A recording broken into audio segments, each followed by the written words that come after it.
ജനമ തിരോധാന കേസിൽ പ്രതി സെബാസ്റ്റ്യനെ ഇന്ന് ഈരാറ്റുപേട്ടയിൽ മൊബൈൽ ഫോൺ കടയിൽ എത്തിച്ച് തെളിവെടുപ്പ് നടത്തിയേക്കും. ജൈനമ്മയുടെ മൊബൈൽ ഫോൺ പ്രതി കടയിൽ ചാർജ് ചെയ്യാൻ എത്തിച്ചതായി കണ്ടെത്തിയിരുന്നു. പ്രതിയുടെ കസ്റ്റഡി കാലാവധി നാളെ അവസാനിക്കും. ഇതിനു മുൻപ് തെളിവെടുപ്പും ചോദ്യം ചെയ്യലും പൂർത്തിയാക്കാനാണ് അന്വേഷണ സംഘത്തിന്റെ തീരുമാനം. ജോസി ബാബുണ്ട് വിശദാംശങ്ങൾ നൽകാനായി. ജോസി, ഈ കടയിൽ എപ്പോഴായിരിക്കും തെളിവെടുപ്പിന് എത്തിക്കുക? എന്താണ് അന്വേഷണ സംഘം പറയുന്നത്?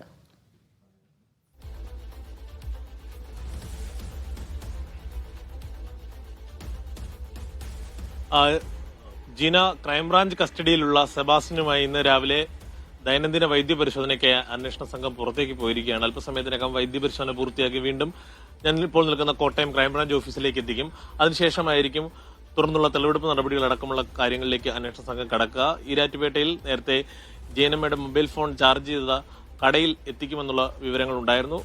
ആവശ്യമെങ്കിൽ ജയനമ്മയുടെ മൊബൈൽ ഫോൺ പ്രതി ചാർജ് ചെയ്ത കടയിൽ എത്തിച്ച് പ്രതിയുടെ തെളിവെടുപ്പും മറ്റ് നടപടിക്രമങ്ങളും പൂർത്തിയാകും. നാളെ കസ്റ്റഡി കാലാവധി പൂർത്തിയാകുന്നതിന് മുമ്പ് പരമാവധി വിവരങ്ങൾ പ്രതിയിൽ നിന്നും ചോദിച്ചറിയേണ്ടതുണ്ട്. കൂടാതെ DNA പരിശോധനാ ഫലവും വരേണ്ടതുണ്ട്. ഈ DNA പരിശോധനാ ഫലമാണ് ഈ കേസിൽ ഏറ്റവും നിർണായകമാകുക. പള്ളിപ്പുറത്തെ ഈ സെബാസ്റ്റ്യന്റെ വീടിന്റെ പരിസരത്ത് നിന്ന് ലഭിച്ച അസ്ഥി കഷ്ണങ്ങളും സ്ത്രീകളുടെ നിന്ന് തോന്നുന്ന തരത്തിലുള്ള വസ്ത്രത്തിന്റെ അവശിഷ്ടങ്ങളും അടക്കം പോലീസ് ശാസ്ത്രീയ പരിശോധനയ്ക്ക് അയച്ചിട്ടുണ്ട്. ഇതിന്റെ പരിശോധനാ ഫലം കൂടി ലഭിക്കേണ്ടതുണ്ട്. ജയനമ്മയുടെ കേസാണ് കോട്ടയം യൂണിറ്റ് അന്വേഷിക്കുന്നത്.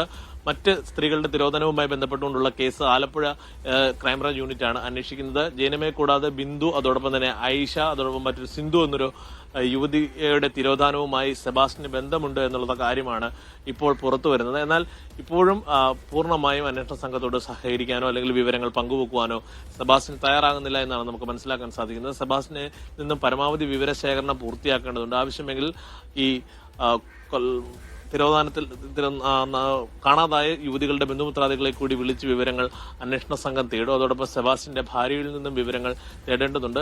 നേരത്തെ തന്നെ സെബാസ്റ്റ്യന് വലിയ രീതിയിലുള്ള സാമ്പത്തിക ഇടപാടുകൾ നടന്നിട്ടുണ്ടെന്നുള്ള കാര്യം അന്വേഷണ സംഘത്തിന് വ്യക്തമായിരുന്നു. പ്രത്യേകിച്ച് ചില സഹകരണ ബാങ്കുകളിൽ വലിയ നിക്ഷേപം സെബാസ്റ്റ്യന് ഉണ്ടായിരുന്നു എന്നുള്ള കാര്യം വ്യക്തമായിരുന്നു.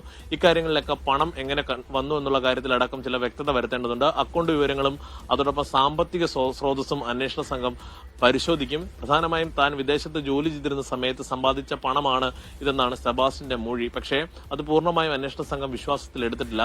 നേരെ മറിച്ച് ഈ കാണാതായ സ്ത്രീകളുടെ സ്വത്തും അതോടൊപ്പം തന്നെ സ്വർണ്ണാഭരണങ്ങളും അടക്കം സെബാസ്റ്റ്യൻ കൈവശപ്പെടുത്തി പലയിടത്തും പണയപ്പെടുത്തിയതടക്കമുള്ള തെളിവുകൾ അന്വേഷണ സംഘത്തിൽ ലഭിച്ചിട്ടുണ്ട്. നേരത്തെ ഏറ്റുമാനൂർ പോലീസാണ് ഈ ജയനമ്മയുടെ കേസ് അന്വേഷിച്ചിരുന്നത്. 2024 ഡിസംബർ 23 ജയനമ്മയെ കാണാതാകുന്നത്. പിന്നീട് ജയനമ്മയുടെ മൊബൈൽ ഫോൺ പലയിടങ്ങളിലും സ്വിച്ച് ഓൺ ആകുന്നത് വ്യക്തമായിരുന്നു. ആ നിരവധി ദുരൂഹതകളുള്ള ഒരു കേസാണ്. പ്രധാനമായും ഇയാൾ സീരിയൽ കില്ലറാണോ എന്ന് അന്വേഷണ സംഘം വരെ സംശയിക്കുന്ന ഒരു ഘട്ടമുണ്ടായിരുന്നു. കഴിഞ്ഞ ദിവസം നടത്തിയ തെളിവെടുപ്പിലും ഇയാളുടെ വീടിനടുത്ത് നിന്ന് അസ്ഥികൾ കണ്ടെത്തിയത് 2 തവണയാണ് ഇങ്ങനെ അസ്ഥികൾ കണ്ടെത്തിയത്. ഇതിന്റെ DNA പരിശോധന രണ്ടിന്റെയും ഇതുവരെ പുറത്തു വന്നിട്ടില്ല. ഇനി അന്വേഷണ സംഘത്തിന്റെ നീക്കം എന്താണ്?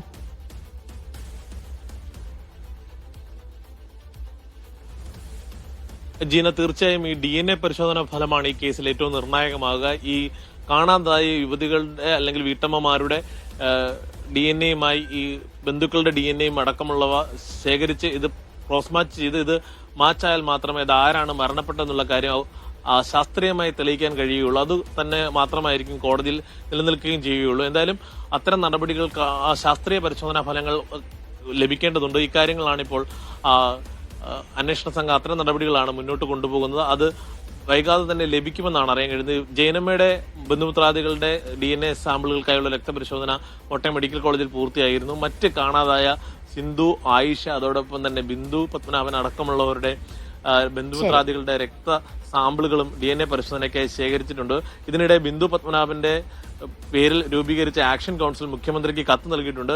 കാണാതായ മുഴുവൻ വീട്ടമ്മമാരുടെയും തിരോധാനവുമായി ബന്ധപ്പെട്ടുകൊണ്ടുള്ള കേസ് പൂർണ്ണമായും പുനരന്വേഷിക്കണമെന്ന് ആവശ്യപ്പെട്ടുകൊണ്ടാണ് മുഖ്യമന്ത്രിക്ക് നിവേദനം നൽകിയിരിക്കുന്നത്. ഏതായാലും ഇയാളുടെ കസ്റ്റഡി കാലാവധി തീരുന്നതിന് മുമ്പ് പരമാവധി തെളിവുകൾ ശേഖരിക്കുക എന്നതാണ് അന്വേഷണ സംഘത്തിന്റെ ലക്ഷ്യം. ജോസി ബാബുവാണ് വിശദാംശങ്ങൾ നൽകിയത് കോട്ടയത്തിൽ നിന്നും.